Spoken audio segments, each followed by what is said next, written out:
Hi everyone, welcome to the Fundamentals of FSP Lab with the Renesas RA8 series.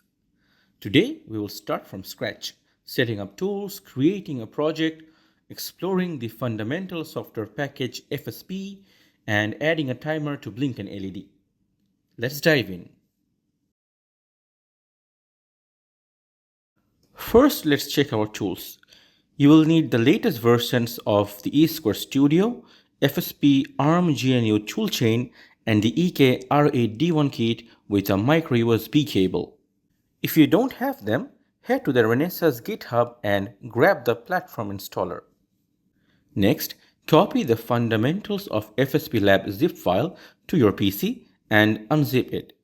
Inside, you will find this PDF handout and a zip of lab projects. Those projects have each stage completed, so you can jump ahead if needed. In this video, we will basically walk through this handout. Now, connect the micro B cable to the debug 1 port, that's the right-hand USB port, and plug it into your PC.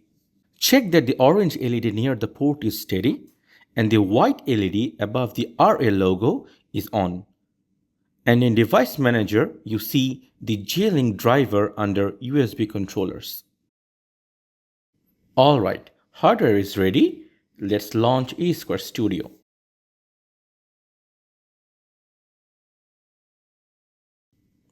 Pick a workspace location. Keep it short and no spaces. Then click Launch. Close the welcome screen if it appears. Go to File, New, Renesas C++ project, and Renesas RA. Select Renesas RA C++ project and click Next. Give your project a name. No spaces again. Underscores are fine. Then click Next. Choose EKR8D1 as the board, J-Link ARM as the debugger, and click Next. Select Flat Non-Trustzone project. We won't use Trustzone here. Then click Next. Choose Executable without RTOS. Click Next and pick the bare metal minimal template, and then finish the wizard. If prompted, open the FSP configuration perspective and remember your choice. Click Generate Project Content to create the initialization code. Now build the project. It should compile without errors. Before we start adding features, let's take a good look at what the project generator gave us.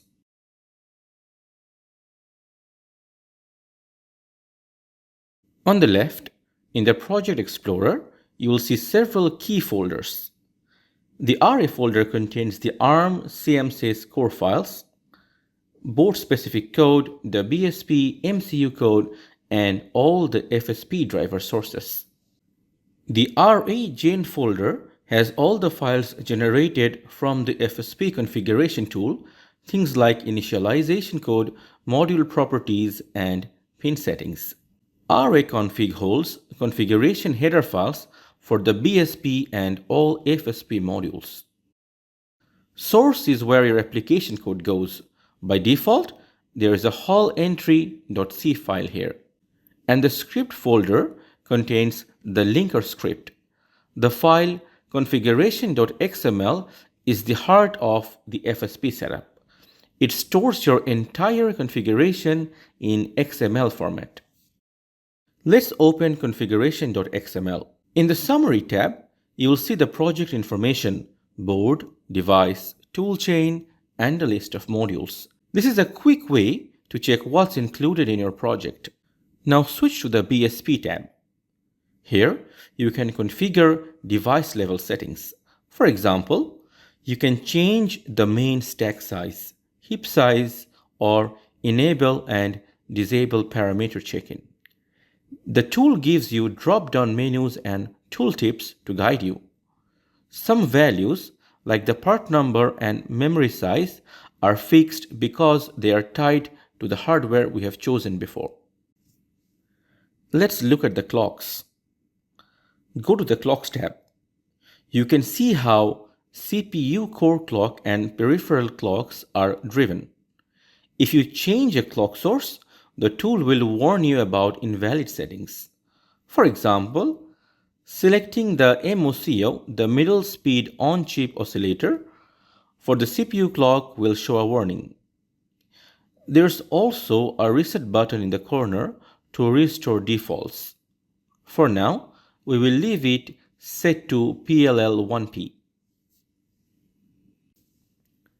Next, go to the Pins tab.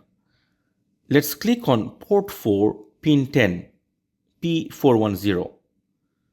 The panel shows its mode, the assigned peripheral, other functions it can perform, and even where it's located physically on the MCU package.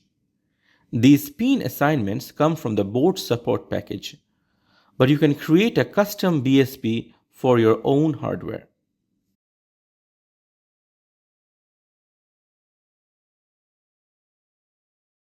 Now the Stacks tab. This is where you add and configure drivers and middleware. You will see three main panes: threads, objects, and selected thread. In a bare metal project like ours, you will only see hull common here. By default, the GPIO driver is included. Let's click the little eye icon on the GPIO module. That opens up the FSP documentation for this driver, and the version matches our project's FSP version. Here, you can find APIs, their parameters, and return types. For example, the API to read a pin is RIOPort pin read.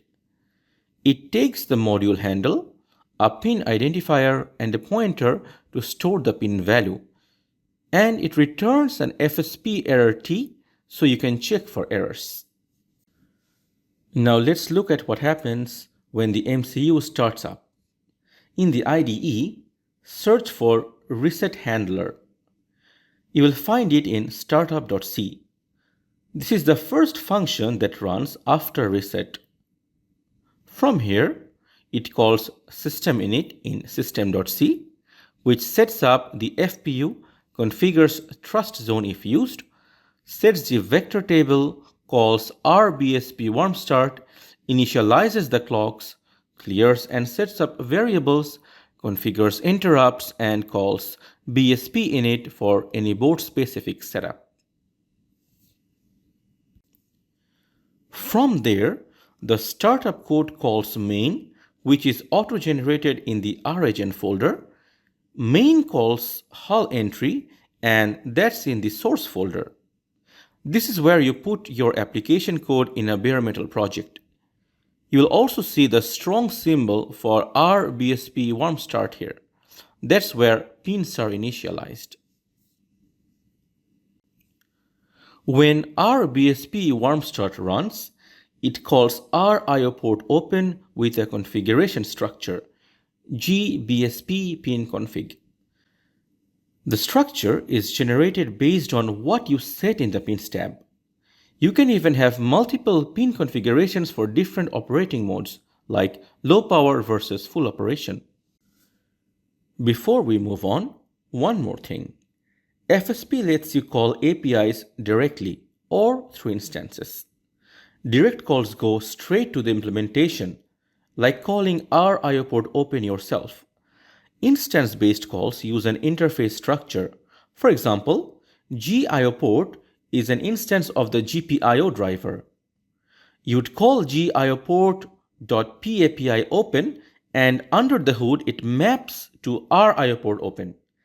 This is useful because you can swap out hardware modules without changing your higher level code. The trade-off is that indirect calls can't be optimized out by the linker as easily. Alright, we have got a clear picture of how the FSP organizes and initializes everything. Now we are ready to add our first module.